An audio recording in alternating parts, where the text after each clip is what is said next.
যেখানেই যাব প্রথম কর্তব্য হবে ভগবানের কাছে প্রণাম করে একটা কথা বলা। আমরা প্রণাম করেই বের হই সবাই, তাই না মা? আমরা প্রণাম করেই বের হই কোথাও যাবার আগে, কিন্তু একটা কথা বলতে হবে। তখন কথাটা হচ্ছে ভগবানের কাছে এটা বলতে হবে, প্রভু আপনার চরণে তো আমি কত অপরাধ করি, জেনে না জেনে। আমি এখন তীর্থে যাচ্ছি বা ধামে যাচ্ছি বা ভাগবত কথা শ্রবণ করতে যাচ্ছি, আপনি আমাকে এই আশীর্বাদ বা এই কৃপা করুন যাতে ওখানে গিয়ে আমার বৈষ্ণব অপরাধ না হয়। কেন? ভগবান বলেছেন আমার কাছে যদি কেউ অপরাধ করে সেই অপরাধের ক্ষমা হবে, কিন্তু যদি কোনো ভক্তদের চরণে অপরাধ হয়, বৈষ্ণবদের চরণে অপরাধ হয়, নামের চরণে অপরাধ হয়, ধামের কাছে ধামে গিয়ে ধামের চরণে অপরাধ হয়, তীর্থে গিয়ে অপরাধ হয়, সেই অপরাধের কোনো ক্ষমা হয় না। এখন আমরা কেন যাই ধামে, তীর্থে বা ভাগবত শ্রবণ করতে? ওখানে যাই কৃপা আনার জন্য। এখন কৃপা আনতে গিয়ে যদি বস্তা ভরে অপরাধ নিয়ে আসি, এটা কি হবে? বিষয়টা কেমন হলো? তাই প্রথম কর্তব্য হচ্ছে ভগবানের কাছে বলা, প্রভু আমি ভাগবত শ্রবণ করতে যাচ্ছি, আপনি এমন কৃপা করুন যাতে ওখানে গিয়ে আমার কোনো অপরাধ না হয়। তারপর ভাগবত শ্রবণ করার পূর্বে, ভাগবত যখন শুরু হবে তার আধ ঘন্টা পূর্বে সেখানে উপস্থিত হওয়াটা ভালো। কেন? কারণ ওখানে আদি কীর্তন হবে, গুরু বন্দনা, বৈষ্ণব বন্দনা ইত্যাদি। এইসব বন্দনা শ্রবণ করতে হয়, এবং এইগুলি শ্রবণ করলে কি হবে? আমাদের গুরুদেবের চরণে ভক্তি, বৈষ্ণবদের চরণে ভক্তি, ভগবানের চরণে ভক্তি লাভ হবে। আর একটা জায়গায় গিয়েই মনটা কিন্তু বসে যায় না, একটু সময় লাগে, তাই না? আমি গিয়ে বসলাম আর মন স্থির হয়ে যাবে এমনটা কিন্তু হবে না। পরিবেশের একটা ব্যাপার থাকবে, সঙ্গের একটা ব্যাপার থাকবে, তারপর ওখানে গিয়ে বসলে কয়েক মিনিট যাবে, তারপরে গিয়ে মনটা একটু স্থির হবে। যেমন আমরা যখন কথা বলি, শুরুতে আমাদের গলা খুব মোটা হয়, কর্কশ হয়, কথা বলতে বলতে গলার সাউন্ডটা কেমন হয়? ইজি হয়ে যায় না? এটাই একটা সময় লাগে যে পরিবেশটা ওইভাবে তৈরি হতে। তাই মিনিমাম গুরু বন্দনা আদি, অর্থাৎ আদি কীর্তনগুলি করার পূর্বে সেখানে সেই আসরে উপস্থিত থাকাটা ভালো, থাকতে হয়, গেলে এতে মনটা স্থির থাকে। তারপর কি করতে হবে? ভাগবত যখন শুরু হবেন, ভাগবত তো আসরে আসেননি, আসর খালি। ভাগবত যখন আসবেন আসরে, তখন আমাদের সবাইকে উঠে দাঁড়াতে হবে। একটু মন দিয়ে শুনি, জীবনে কাজে লাগবে, অপরাধ থেকে মুক্ত হতে পারবো। কি করতে হবে? ভাগবত যখন আসরে প্রবেশ করবেন তখন আমাদের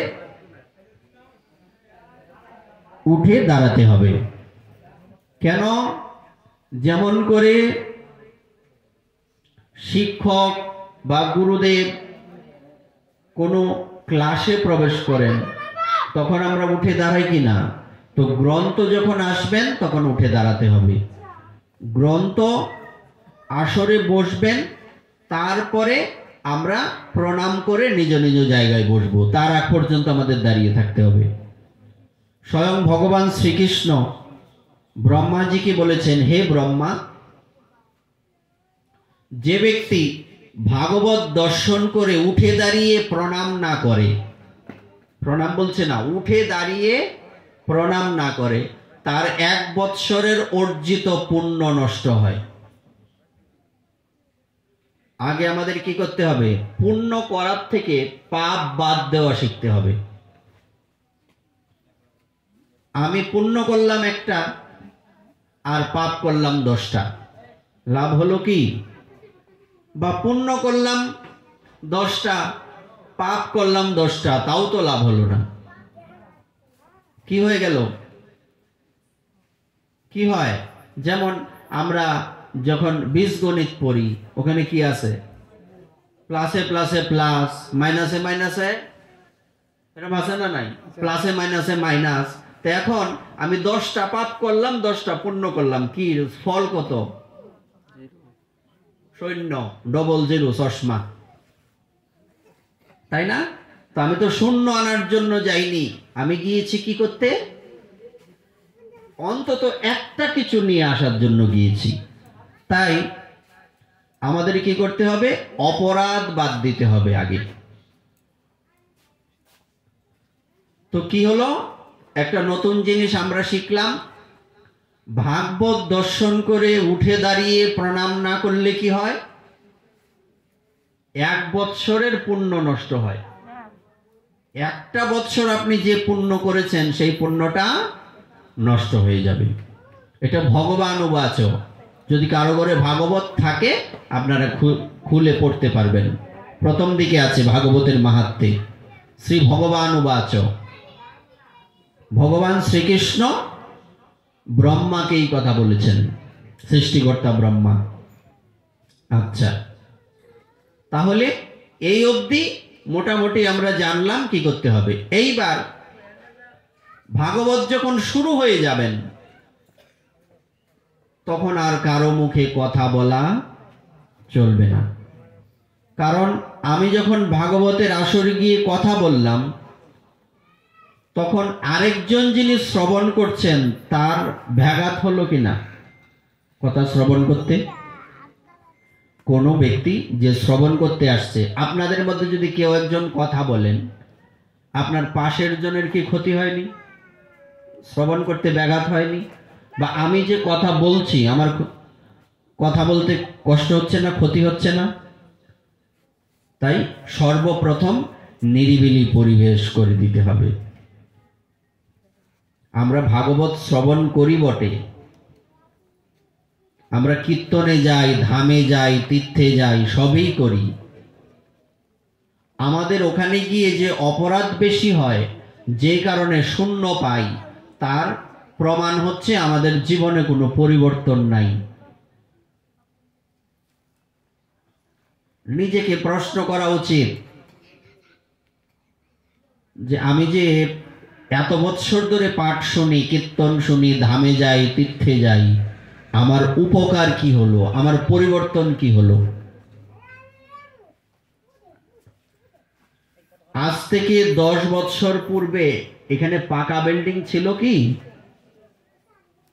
ছিল না, দেখেই বোঝা যায়। কেমন বাড়ি ছিল? টিনের ঘর ছিল। তোমাদেরই তো ঘর, টিনের ঘর ছিল না? আজকে পাকা বিল্ডিং হয়েছে। এই দিক থেকে দেখা যাচ্ছে কাজ হয়নি, আর কয়েকদিন গেলে এটা কাজ হবে, আরো বিভিন্ন পরিবর্তন হবে। আমরা আগে ছোট ছিলাম, এখন বড় হয়েছি, দিন যাচ্ছে, আমাদের পরিবর্তন হচ্ছে। ব্যাংকে টাকা রেখেছেন, সেই টাকা কয়েক বছর বাদে বেড়ে যাচ্ছে। সবকিছুর পরিবর্তন হচ্ছে, সবকিছু বাড়ছে, কিন্তু আমাদের হৃদয়ের পরিবর্তন হচ্ছে না। হচ্ছে কি? নিজেকে প্রশ্ন করা উচিত। ব্যাংক ব্যালেন্স বাড়ে, সম্পত্তি বাড়ে, টিনের ঘর, বিল্ডিং ঘর হয়, কিন্তু ভক্তি তো বাড়ে না। অনুষ্ঠান বাড়ছে, আগে হরিনাম যজ্ঞ যতগুলি হতো এর থেকে বেড়েছে কিনা? অনুষ্ঠান বাড়লে কি হবে? আমাদের হৃদয়ের পরিবর্তন হচ্ছে না। অনুষ্ঠান আমরা কিভাবে করি? পাশের গ্রামে এত টাকা খরচ করেছে, আমরা এর থেকে বেশি করব। কিংবা পাশের গ্রামেরা যে মানসিকতা নিয়ে মানে অনেক সুন্দর লাইটিং অমুক তমুক যা অনেক কিছু করেছে, আমরা তাদের থেকে বেশি করে দেখিয়ে দিতে হবে, তাই না? বেশিরভাগই অনুষ্ঠানগুলি হচ্ছে লোক দেখানো, রজগুণ সম্বলিত। গীতাতে কয়টি গুণের কথা বলছে? 3টি গুণ, সত্য, রজ, তম। বেশিরভাগ তম রজগুণের দ্বারা আক্রান্ত আমরা। সত্যগুণ নাই বললেই চলে, হিসাবের মধ্যে পড়ে না যতটুকু আছে। তাহলে একটা ঘটনা শুনুন। এক জায়গায় এক গ্রামে কীর্তন হচ্ছে। তো সেই কীর্তনে এমন এক কীর্তনীয় এসেছেন, উনি হরিনাম করতে করতে প্রেমে বিগলিত হয়ে প্রায় 20 মিনিট ধরে উনি অচৈতন্য হয়েছিলেন। বিষয়টা জানাজানি হয়ে গেছে না চতুর্দিকে?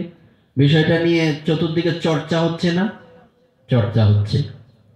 পাশের গ্রামের এরা বলছে আমাদের তাদের থেকে ভালো কীর্তনীয় আনতে হবে, এমন কীর্তনীয় আনতে হবে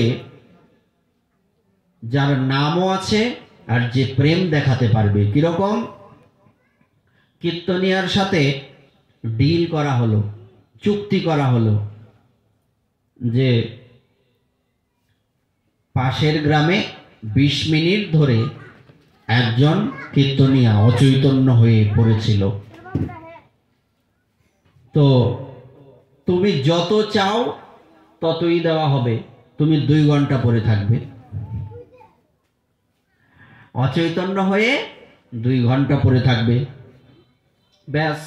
এরকম ভাবে চুক্তি হয়েছে, কীর্তন শুরু হয়েছে। এবার উনি পড়ে গেছেন, এমনিতেই পড়ে গেছেন, কোনো প্রেম টেম হয়নি। প্রেম কি টাকা দিয়ে কিনে পাওয়া যাবে? প্রেম কি মুখে বললে হবে? পরিবেশ, সঙ্গ, তারপরে ভক্তি সব একসাথে অ্যাডজাস্ট হলে তারপরে নামে প্রেম আসবে। এবার কিছুক্ষণ 10 মিনিট পরে ওই লোক উঠে গেছে। তো এবার কমিটিরা জিজ্ঞাসা করছে, ভাই তোমাকে বললাম তুমি এই 8 ঘন্টা পরেছিল, তুমি বেশি 10 মিনিট হলেও বেশি পরে থাকবে, 40 মিনিট পরে থাকবে, তাও আমরা জিতলাম, তুমি কেন 10 মিনিটে উঠে গেলে? উনি বলছেন, দাদা 4 আনার ভাব আর কতক্ষণ থাকবে? বিষয়টা, কথাটা হচ্ছে 4 আনার ভাব আর কতক্ষণ থাকবে। এটাই তো সত্যি, কতক্ষণ পরে থাকা যায়? এইভাবেই আমাদের অনুষ্ঠানগুলো চলছে। বর্তমান সময়ে ভাগবত শ্রবণের থেকে সমাজ পরিবর্তনের কথা বেশি শ্রবণ করতে হবে। কীর্তন তো হচ্ছে, যাদের নিয়ে আসছে কীর্তন করার জন্য তারা কীর্তন থেকে নেমে একাদশীর দিন অন্ন খাচ্ছে। একাদশীর দিন বাদ দিন, এমনিতেই বাইরে গিয়ে সবকিছুই খাচ্ছে। আমাদের শাস্ত্র কি বললেন? একাদশীর দিনে পঞ্চ রবিশস্য গ্রহণ করা গোমাংস ভক্ষণের সমান।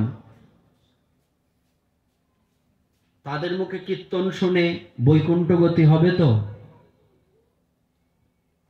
যারা আমরা কীর্তন শুনতে আসছি, কীর্তনের শেষে যখন মহান্ত বিদায়ের পরে সব সরানো হবে, দেখা যাবে ওখানে 1 বোঝা বাদামের খোসা। আমাদের কীর্তন শ্রবণের ফল হবে তো? আমরা কি কীর্তন শ্রবণ করতে আসছি না বাদাম খেতে আসছি?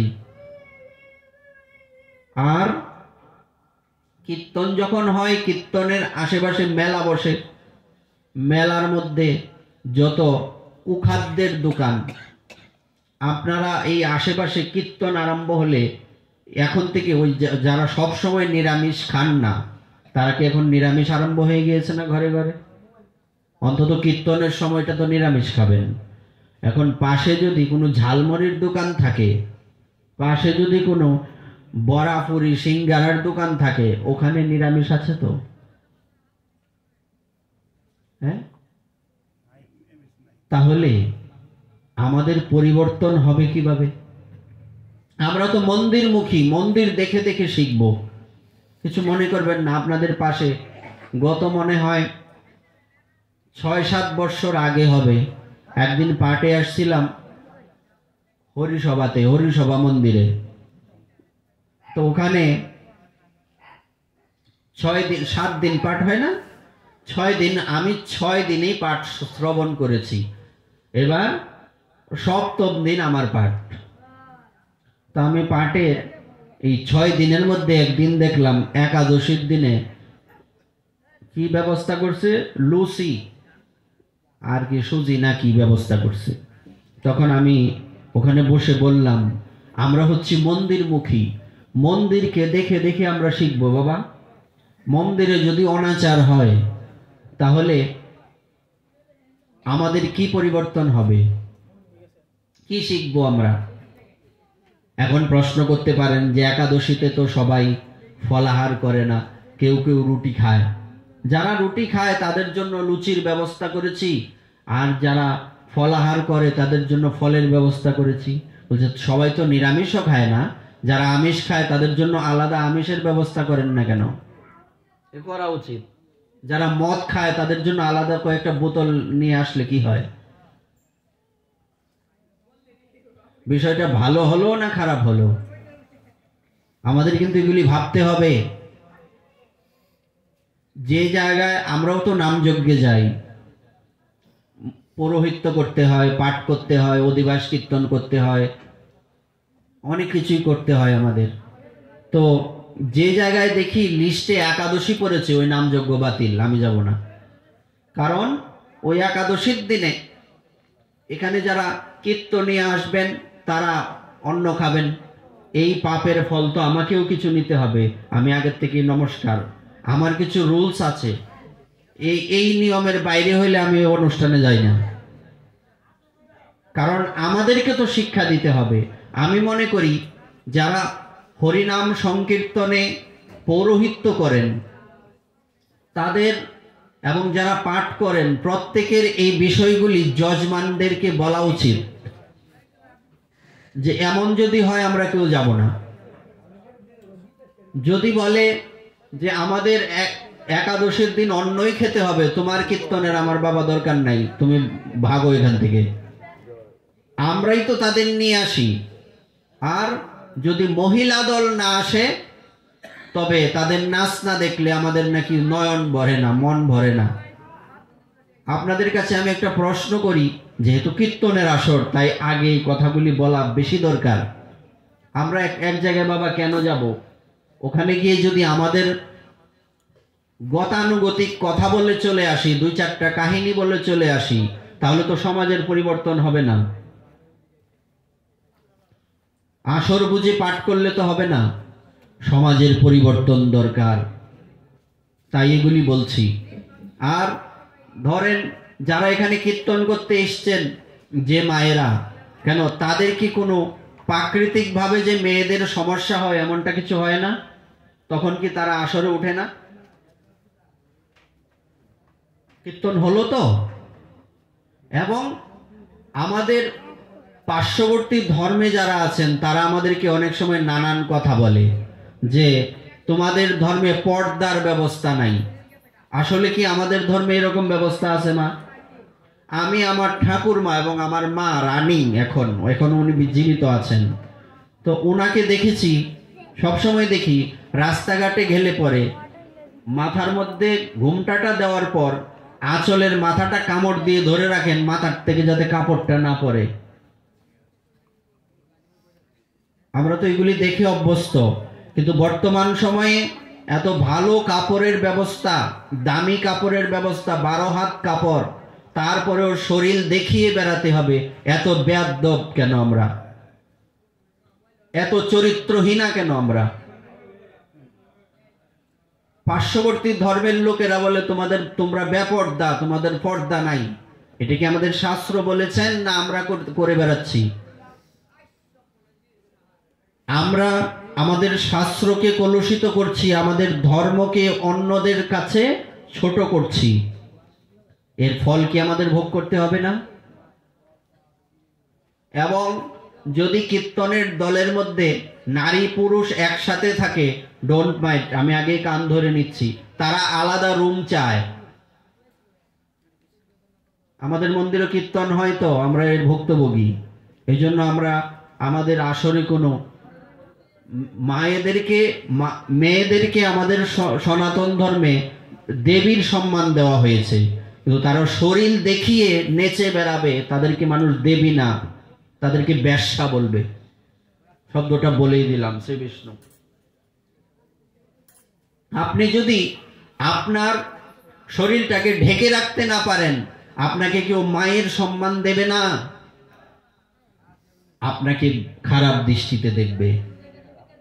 এই পরিবেশটা কে করে দিচ্ছে? এই পরিবেশটা আপনারাই করে দিচ্ছেন। আমি এমন কাজ করব কেন যে কাজ করলে আমাকে লোকেরা নানান কথা বলবে? তারপরে আরো যে কত কি সমস্যা এখানে বলার অপেক্ষা নেই। একটা পূজা হচ্ছে, দুর্গা পূজা হোক, কালী পূজা হোক, এখন এই পূজাটা এখন পূজা নয়, মদের আসর হয়ে গেছে। কয়েকদিন আগে, গত দুর্গা পূজার আগে, আমাদের বর্তমানের যিনি সম্ভবত স্বরাষ্ট্র উপদেষ্টা, উনি একটা বিবৃতি দিয়েছেন, আপনারা দেখে থাকবেন টিভিতে। উনি বলেছিলেন যে পূজা করা যাবে, করতে হবে, করেন, সমস্যা নাই, কিন্তু মদের আসর করা যাবে না। এই কথা তাদেরকে বলার আমরা সুযোগ দেব কেন? আমরা কি মদের আসর বসাই পূজার মধ্যে? কিছু কিছু কুলাঙ্গার বেয়াদব যারা সনাতন ধর্মের এক একটা আবর্জনার মতো, এরা কি করে? ধর্মের নামে এই সমস্ত কুকীর্তি করে বেড়ায়। নিজেদেরকে একটু প্রশ্ন করে দেখুন তো, আপনি আপনার মা বাবার সামনে বিড়ি খেতে পারবেন তো? খেতে পারবেন? যদি কেউ মা বাবার সামনে বিড়ি খেতে পারে, তাহলে বুঝতে হবে তার মাথায় সমস্যা আছে। তো যিনি জগতের মা, তার সামনে আপনি মদ খেয়ে নাচবেন, আপনি কত বড় কুলাঙ্গারের বাচ্চা? আপনি এটা বলুন, বিষয়টা কতটুকু খারাপ অবস্থায় চলে গিয়েছে। আমাদের এগুলি ভাবা উচিত। আমাদের সমাজের পরিবর্তন দরকার। এইসব আমাদের শাস্ত্রে নেই। আমাদের শাস্ত্রে বলা আছে, যিনি মদ্যপান করবেন তাকে নরকে নিয়ে গিয়ে কয়েকজন যমদূতেরা হাত পা মুখ চেপে ধরে লোহাকে গরম করলে, আচ্ছা ওই আগ্নেয়গিরি দেখেছেন, লাল আগুনের রস বেরোচ্ছে, লোহাকে গরম করে তরল লোহাটা আছে না, মুখের মধ্যে ঢেলে দেওয়া হবে। মদ খাইতে চাইছিল তো খা, জন্মের খাওয়া খা। আপনি গ্রন্থ খুলে দেখুন, আছে না নাই? আমাদের শাস্ত্রে এও লেখা আছে, যে পাত্রে মদ রাখা হয় সেই পাত্রটা গঙ্গা জল দিয়ে ধুলেও পবিত্র হয় না। এই পৃথিবী, আমাদের ধর্মে সবচেয়ে পবিত্র কি? গঙ্গা জল। মৃত্যুর সময় এই দেখ কারো বাড়িতে গঙ্গা জল আছে কিনা, খুঁজো কিনা মা। সবচেয়ে পবিত্র তো গঙ্গা জল। আপনি পূজা করতে গেলে এই যে আচমন পাত্র, এর মধ্যেও গঙ্গাকে আহ্বান করে গঙ্গে চ যমুনে চৈব ইত্যাদি মন্ত্র বলে পূজা আরম্ভ করতে হবে। অথচ সেই গঙ্গা জল দিয়ে ধুলেও মদের পাত্র পবিত্র হয় না। এবার প্রশ্ন করবেন, পূজার মধ্যে তো মদের কথা লেখা থাকে, ব্রাহ্মণরা বলেন বা অমুক তমুক বলেন, মদের কথা যে লেখা আছে, মদ কাকে বলে এটা কি আমরা জানি?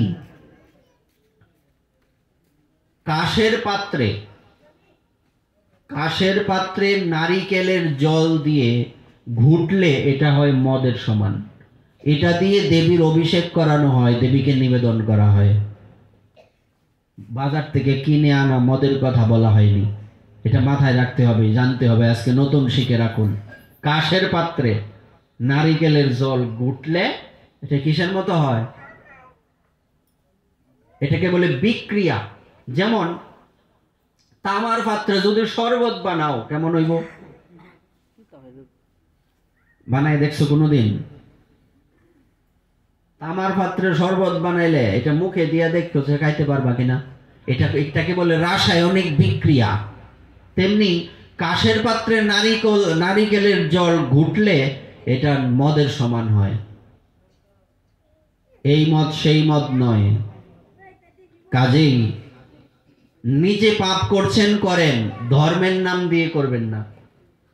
আপনি আপনার বাড়িতে কি খাবেন এ তো আমার বিষয় না, আমার ব্যাপার নয়। আমার বাবার টাকায় তো আপনি খাবেন না।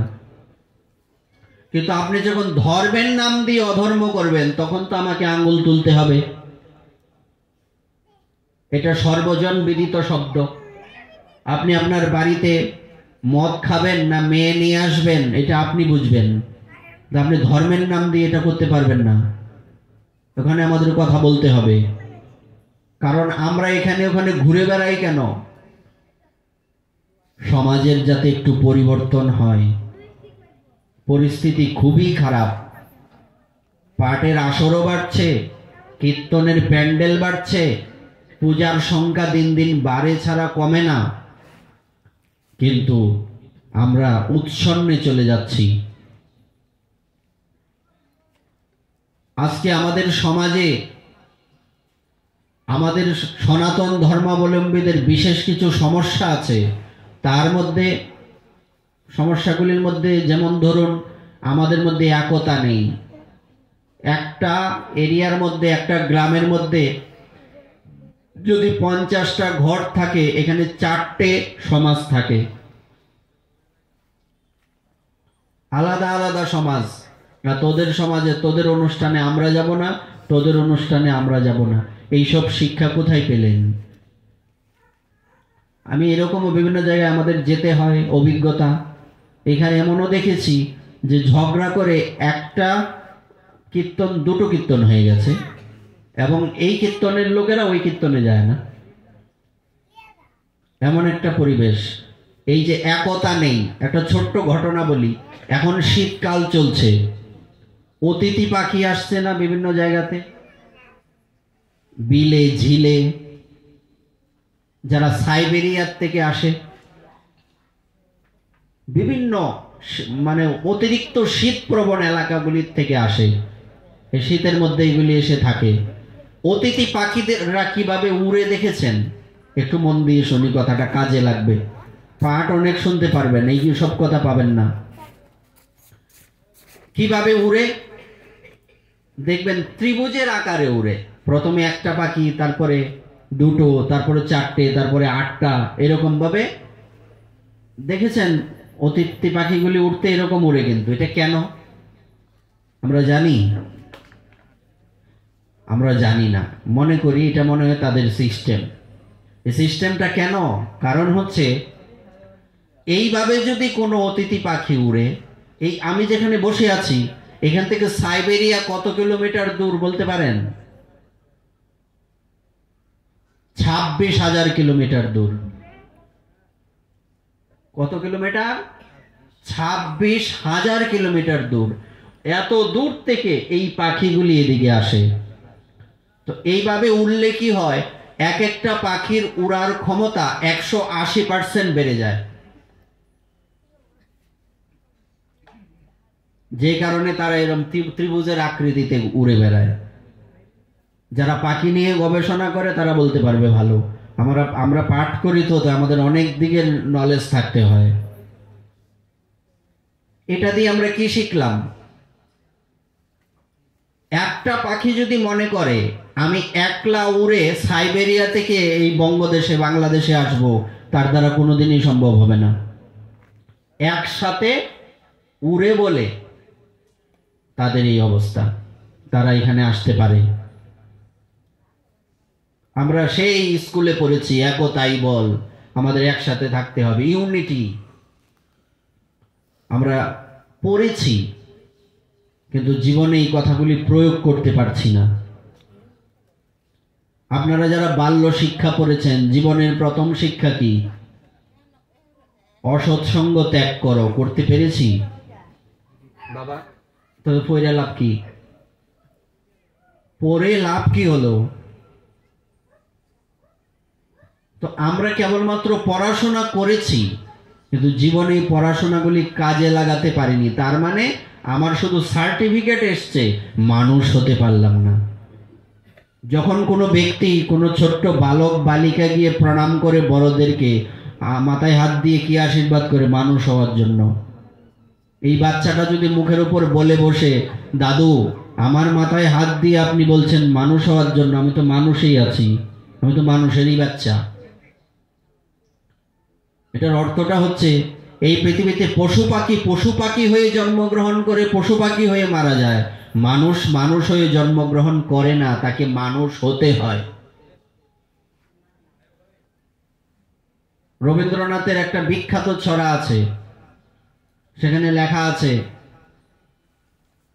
যেদিন তুমি এসেছিলে ভবে, তুমি শুধু কেঁদেছিলে, হেসেছিল সবে, এমন জীবন করিবে গঠন, মরণে হাসিবে তুমি, কাঁদিবে ভুবন। এটার অর্থটা কি? আমাদের জীবনটা কেমন থাকে? আমরা যখন জন্মগ্রহণ করি আমাদের জীবনটা একটা সাদা কাগজের মতো থাকে, কোনো লেখাজোকা নাই।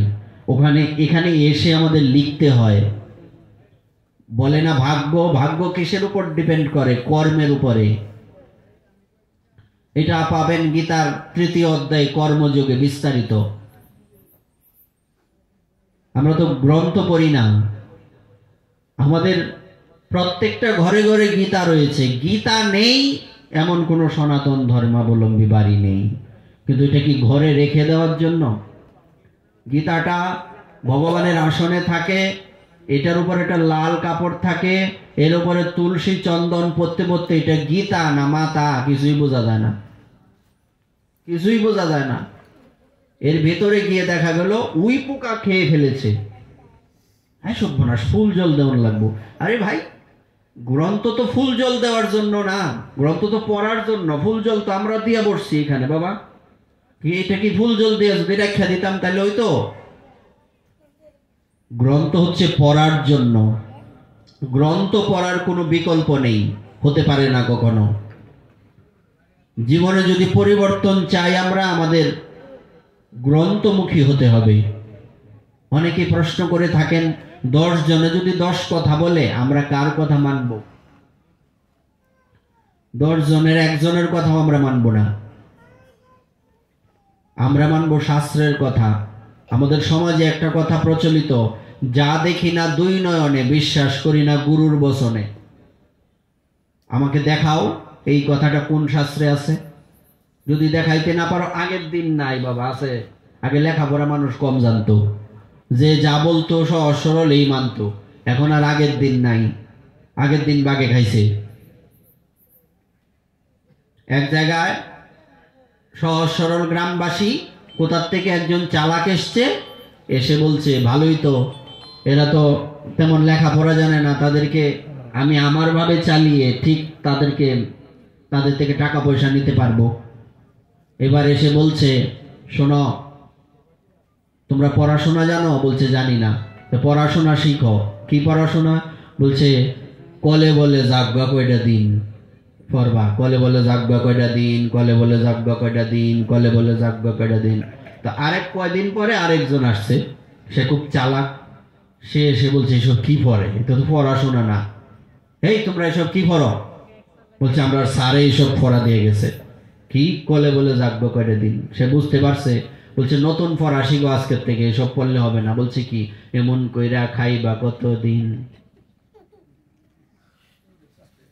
কলে বলে দিন যাইতো না, হ্যাঁ? কলে বলে যাগবা কয়টা দিন, এমন কইরা খাইবা কতদিন। আজকে যদি করো চালাকি, পরে বুঝবা ঠেলা কি। আমরা মানব জীবন পেয়েছি কেন? ভগবত ভজন করার জন্য। ভজ হুরে মন শ্রীনন্দ নন্দন, অভয় চরণ রবীন্দ্রে।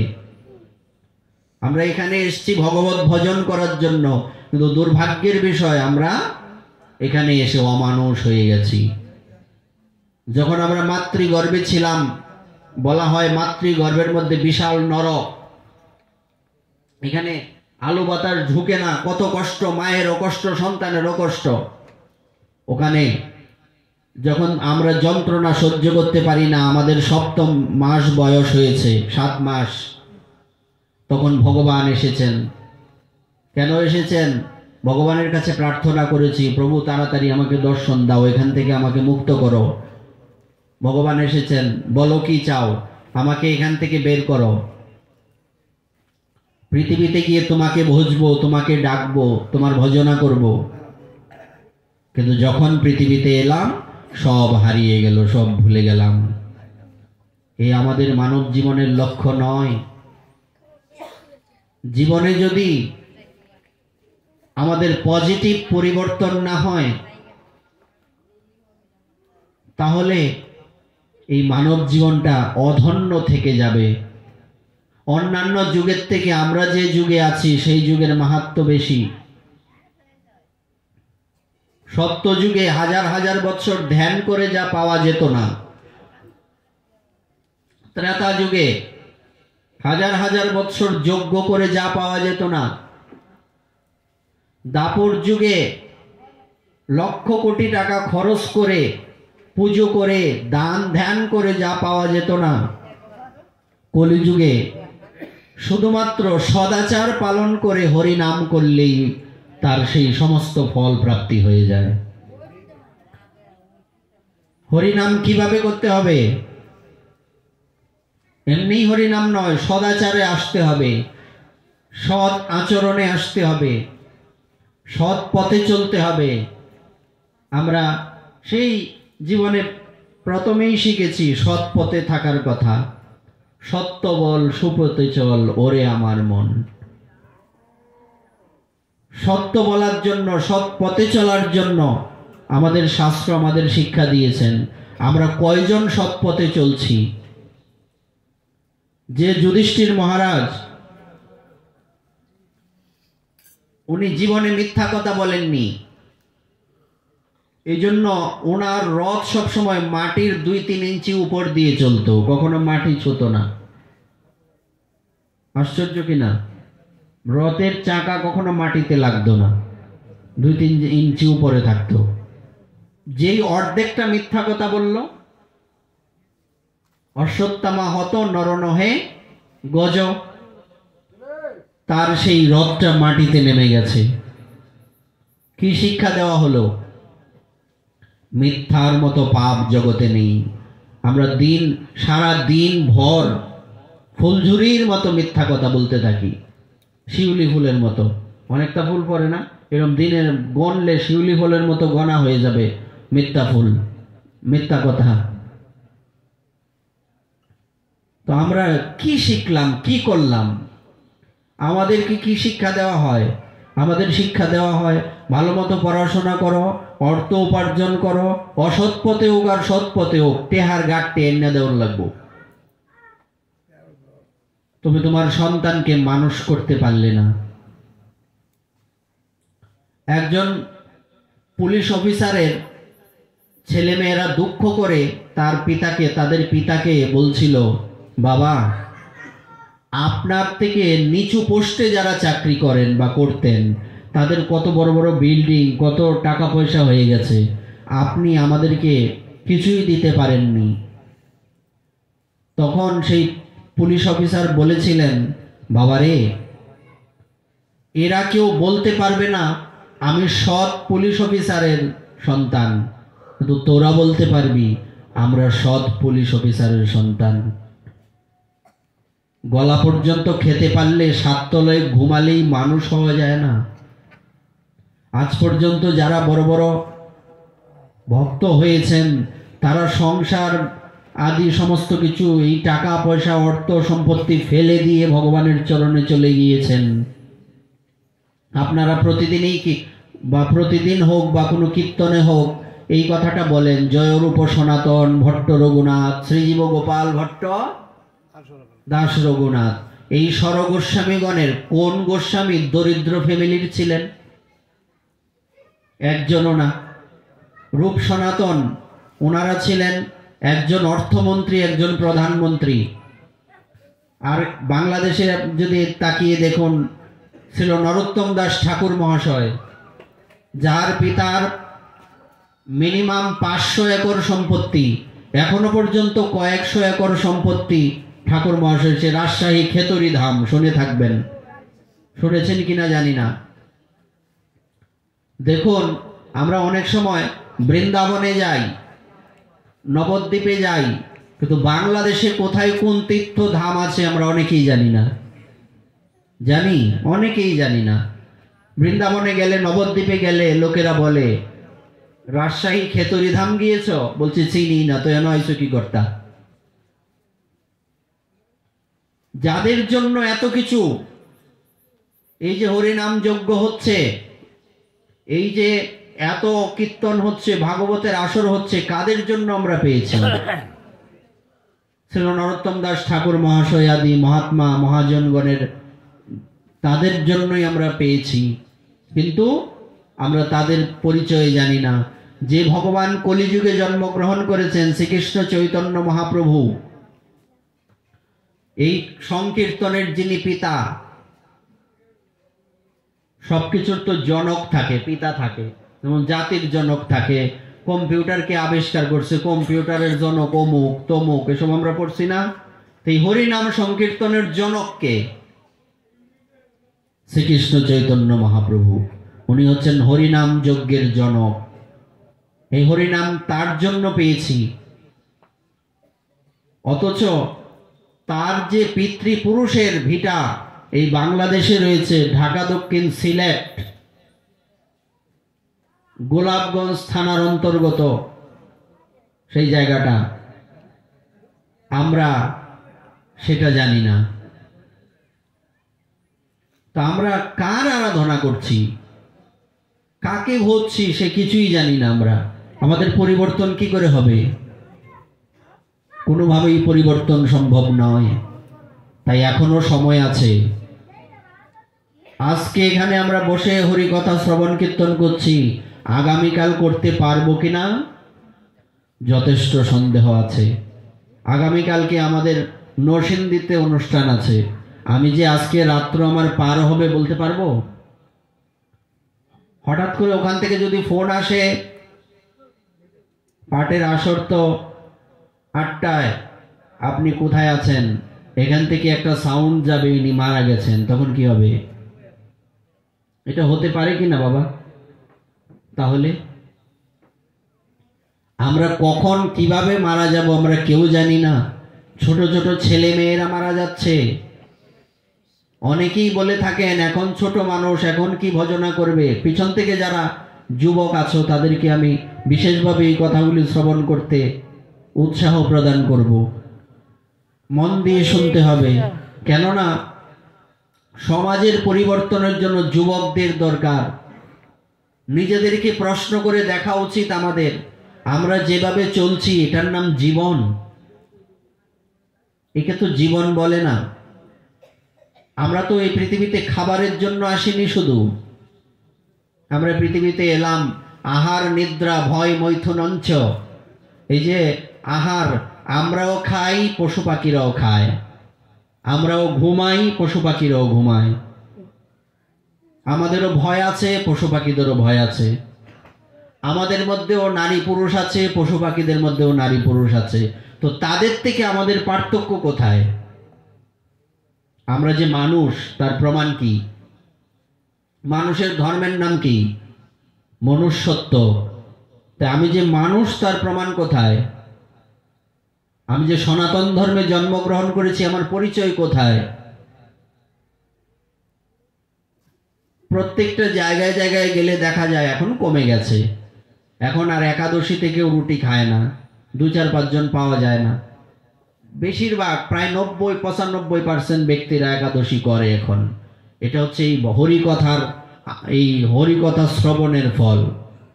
এখন জায়গায় জায়গায় গেলে মালা তিলকধারী দেখা যায়। স্কুলে, কলেজে, ইউনিভার্সিটিতে মালা তিলকধারী স্টুডেন্ট পাওয়া যায়। আমরা যখন স্কুল কলেজে পড়েছি, আমরা এই মালা তিলক শিখা আমাদের সব ছিল। বলবার তাৎপর্য, আমরাই একমাত্র দুর্ভাগা জাতি যারা নিজেদের সনাতন ধর্মের পরিচয় দিতে লজ্জা বোধ করি। অন্য কোনো ধর্মে এরকম পাবেন না। আমাদের পার্শ্ববর্তী ধর্মে খুঁজে দেখুন, পাবেন না। তাদের মধ্যে যদি কেউ ধর্মকর্ম করে 100 জনের মধ্যে 100 জনকেই খুঁজে বের করে দেখবেন তো একজন দেখান তো কেউ ধর্মকর্ম করতে গেলে বাধা দেয়। বাবা দেয়? একটা লোক দেখান। শুনেছেন, দেখেছেন কোনোদিন আমাদের পার্শ্ববর্তী যে ধর্ম তাদের ছেলে মেয়েদের বা কাউকে ধর্মকর্ম করতে লোকে বাধা দিচ্ছে? বরং তারা একসাথে হয়ে 8-10 জন হয়ে বিভিন্ন জায়গায় হেঁটে হেঁটে মাঠে ঘাটে প্রচার করে, যাও নামাজে যাও। অথচ দুর্ভাগ্য আমাদের কেউ যদি মালা তিলক কারো কপালে দেখা যায়, কিছু বেয়াদ্দপ বেত্তমিজ বদমাইশ রয়েছে, তারা দেখবেন তাদেরকে দেখলে টিটকারি করে। আমি একটা কথা মাঝে মধ্যেই বলে থাকি, তাদের রক্ত পরীক্ষা করে দেখা উচিত এরা এই ধর্মে জন্ম হয়েছে না অন্য কোনো জায়গার থেকে আইছে। তাদের ডিএনএ টেস্ট করা উচিত। কারণ আমার ধর্মে জন্মগ্রহণ করে আমি যদি আমার ধর্মেরই বিরোধিতা করি তাহলে তো আমার রক্তের দোষ বের হবেই। জন্মের ঠিক নাই যারে কয়। আমাদের এই যে চাল চলন, এই যে আচার আচরণ, এইভাবে আমাদের কিভাবে কি হবে বলুন? তাই এখনই সময়। কাউকে ভজন করতে তো বাধা দেবেনই না, নিজে ভজন করবেন।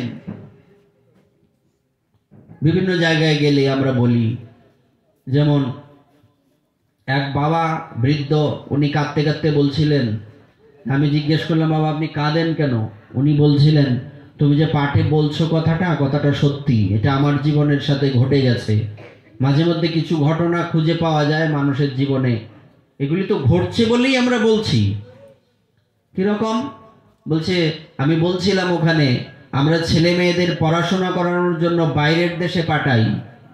বাইরের দেশে পাঠাতে আপত্তি নাই, কিন্তু দেখা যায় ছেলে মেয়ে বাইরেই থাকে, মা বাবা খালি ঘরে মরে পড়ে থাকে।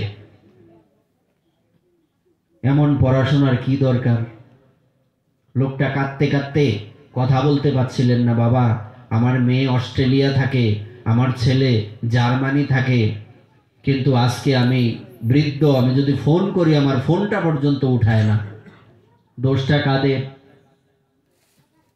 দোষটা তো মা বাবার। ওই পড়াশোনার পাশাপাশি যদি ধর্মীয় শিক্ষাটা দিতেন আজকে এই দুর্গতি হতো না। আমরা নদী দিয়ে ভেসে আসিনি, আমরা আকাশ থেকে পড়িনি, আমরা আপনারা যেখানে জন্মেছেন এই অজপাড়া গায়েই আমরা জন্মেছি। আমরা জাগতিক পড়াশোনাও করেছি। আস্তে এই পিছনে, আমরা জাগতিক পড়াশোনাও করেছি, আবার পাশাপাশি ধর্মীয় পড়াশোনাও করার চেষ্টা করেছি। জানি না কতটুকু হচ্ছে, এখনো পড়ছি, পড়তেই থাকবো জীবনের অন্তিম পর্যন্ত। আমাদের কি পড়াশোনা হয়নি? আমাদের অনেক গুরু ভাইয়েরা, আমাদের শিষ্যরা রয়েছে যারা ইউনিভার্সিটিতে পড়ে, বাইরের দেশে থাকে, বহু আছে। সুতরাং আমাদের ধর্মে যাতে অ্যালার্জি না হয়, এখান থেকে আমাদের বেরিয়ে আসতে হবে। এই ধর্মে অ্যালার্জি কোনো ধর্মের লোকেদের পাবেন না, আমাদেরকেই পাবেন। আরো যে কত কিছু বললে সারা রাত্র বলা যাবে। আপনার বাবা বা মা মারা গেছেন, শ্মশান বন্ধ যারা এসছে, ওখানে গিয়ে তাদের মদের টাকা দিতে হবে। আত্মমারি জীবন, এটিরে মাইরা গাঙ্গ বাসানির দরকার। আমার এরম শ্মশান বন্ধ দরকার নাই। এটি কি আনন্দ করার জায়গা? মদ যারা খায় তারা মানুষ নাকি? আপনারা কি বলেন? আমাদের শাস্ত্র কি বলে? অথচ আপনি শোকাহত, আপনার মা বাবা মারা গেছে, আপনি কি করেছেন? আপনার টাকা দিতে হচ্ছে তাদের মদ কেনার জন্য। এমন শ্মশান বন্ধ আমার দরকার নাই, আমি একলা একলা আমার মা বাবার সৎকার করে চলে আসব। অন্য কোন ধর্মে দেখান তো এরকম আছে কিনা?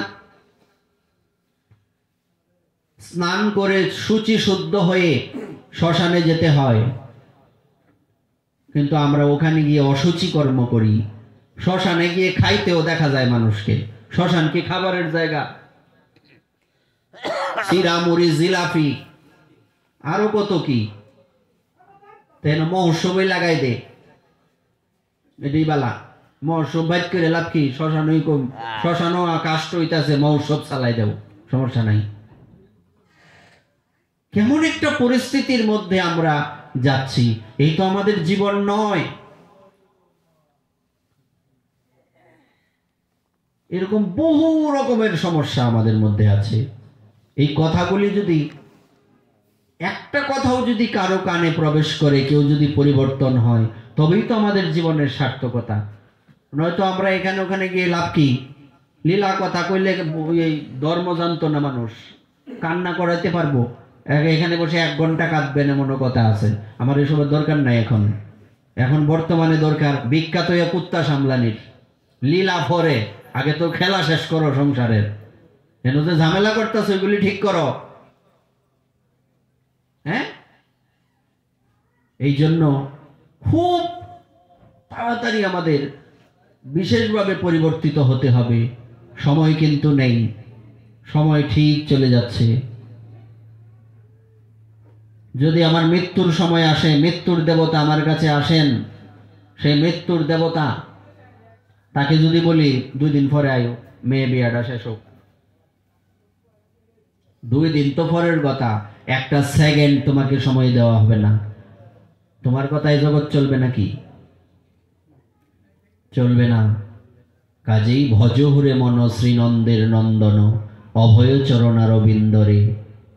আমরা জীবনে আশ্রয় অনেকের চরণে নেই, এইসব আশ্রয়ে কিছু আসবে যাবে না। আশ্রয় নিতে হবে ভগবানের চরণে, তার কথাই নিজের জীবন পরিচালিত করতে হবে, তবে জীবনের সার্থকতা আসবে, তার আগে নয়। এই 1 দিন আর আধা দিন পাঠে কিছুই কথা বলা যাবে না। আমি ভাবছিলাম এই কথাগুলি ভূমিকাতে বলে তারপরে একটু বিভিন্ন ভগবানের লীলাতে প্রবেশ করব, এই সুযোগটাই তো আমার নেই। কেন? কারণ বর্তমানে কীর্তনের থেকে পাঠের আসরের বেশি দরকার। কেন? এই যে বললাম, ওখানে গিয়ে আপনার পরিবর্তনের কথা পাবেন না, কিন্তু ভাগবতের আসরে গেলে পরিবর্তনের কথা পাওয়া যাবে। যেমন আয়নার সামনে দাঁড়ালে নিজের শরীরের ত্রুটিগুলি ধরা পড়ে, তিলকটা বাঁকা হলো কিনা, কিংবা নানান কিছু, সিঁদুরটা ঠিক জায়গায় পড়লো কিনা, তারপর ঠিক করা যায়। তেমনি ভাগবতের আসরটা হচ্ছে আপনারা আয়নার সামনে বসে আছেন, আপনাদের ভেতরে কি ত্রুটি আছে, কি সমস্যা আছে, এটা আপনাদের চোখে ধরা পড়বে। এই হচ্ছে ভাগবতের আসর। কীর্তনের আসরে গিয়ে হরিনামে প্রেম আসবে, কিন্তু নিজের ত্রুটি ধরা পড়বে না। তাই কীর্তনও করা হয়, কীর্তনের আগে পাঠের ব্যবস্থা করা হয়। কারণটা কি? কারণ হচ্ছে পাঠে যদি আমরা কীর্তনের মহিমা শ্রবণ করে অপরাধ শূন্য হয়ে কৃষ্ণ নাম শ্রবণ করতে পারি, কৃষ্ণ নাম কীর্তন করতে পারি, তবেই আমাদের মুক্তি হবে, তার আগে নয়। এজন্য তো প্রত্যেক জায়গায় দেখবেন কীর্তনের আগে পাঠ। এমন কোনো জায়গা আছে কীর্তনের আগে পাঠ হয় না? এটা সিস্টেম আছে, আমরা জানি না কেন। হ্যাঁ, এই জন্য আমাদের বিশেষভাবে এগুলি থেকে বেরিয়ে আসতে হবে। আমাদের ভগবানের সাথে যুক্ত থাকতে হবে, যুক্ত বৈরাগ্য। কিরকম? একটা ছোট্ট দৃষ্টান্ত দিয়ে আমরা বিশ্রাম দেব। আপনারা শুনে থাকবেন, ভগবান শ্রীকৃষ্ণের লীলাতে অক্রূর নামে একজন আছেন। আপনারা এখান থেকে যান কিনা জানি না, কামালপুরে অক্রূরের রথ হয়, জানেন? আপনি জানবেন, আপনার গুরুদেব,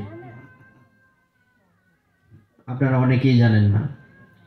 আচ্ছা, অক্রূর নামে একজন ছিলেন।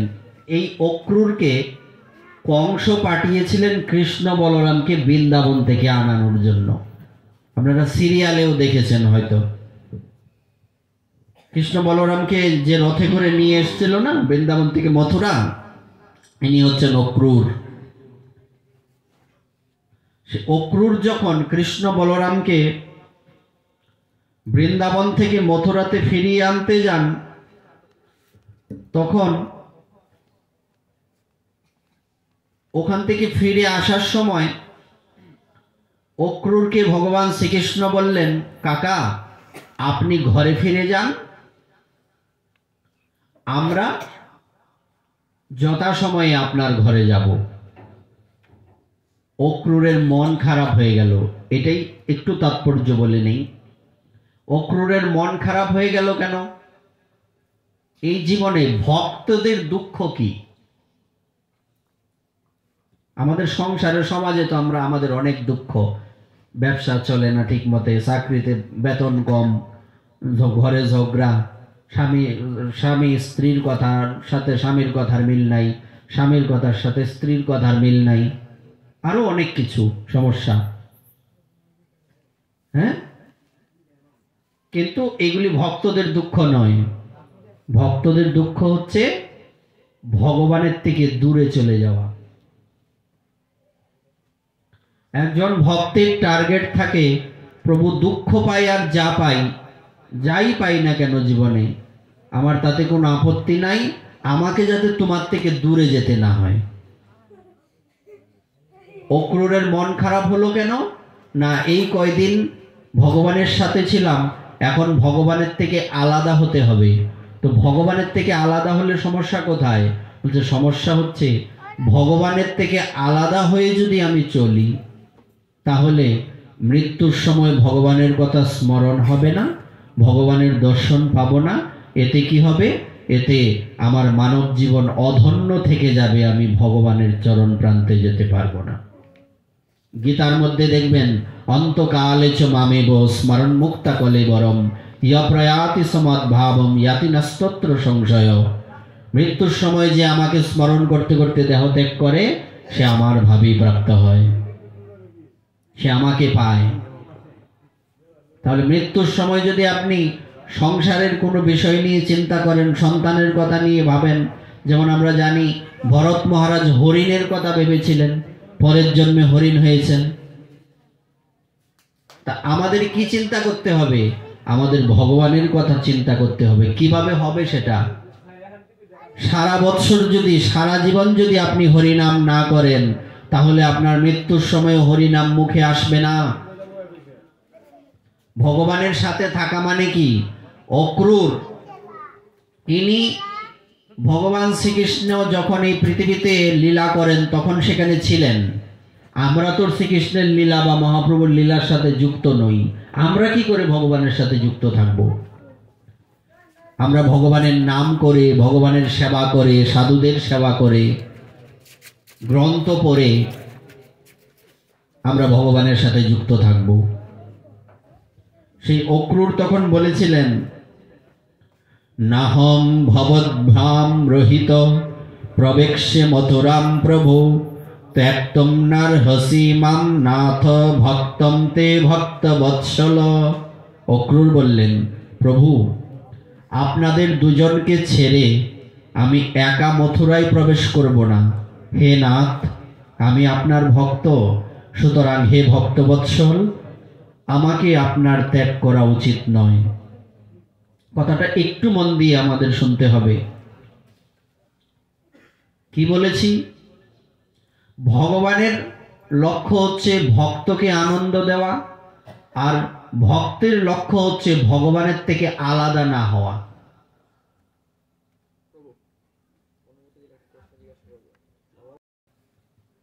তোমার এক পুত্র মারা গেছে, তাতে কি আছে?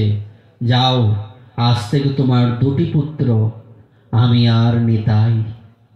শ্রীবাস, তুমি চিন্তা করো না, আজ থেকে তোমার দুটি পুত্র, আমি আর নিতাই।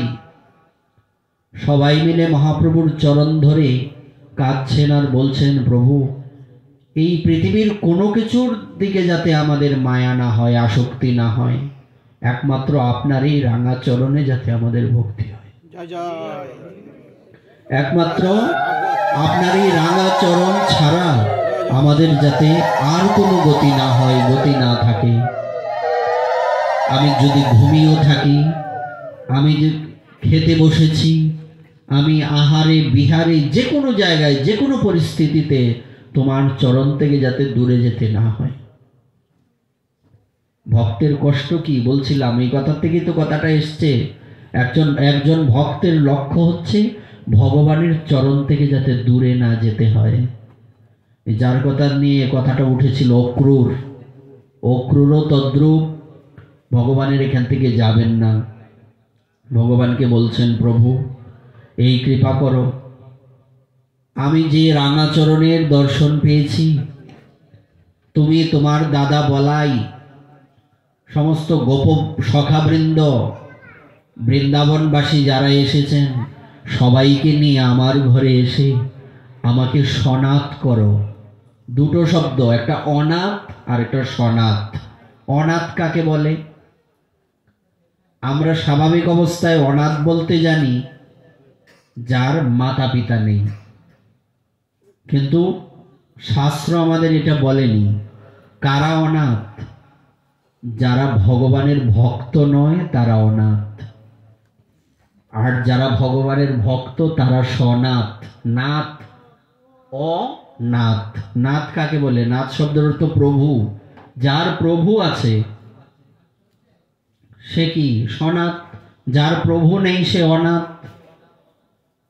তো যে ভগবানের থেকে আলাদা সে হচ্ছে অনাথ, যে ভগবানের সাথে যুক্ত সে হচ্ছে সনাত। প্রভু, এতদিন আমার ঘর কিরকম ভাবে পড়ে আছে? অনাথ হয়ে পড়ে আছে। আপনি আপনার সমস্ত ভক্তদের নিয়ে আমার ঘরে গিয়ে আমাদেরকে সনাত করুন। বিষয়টা দেখুন।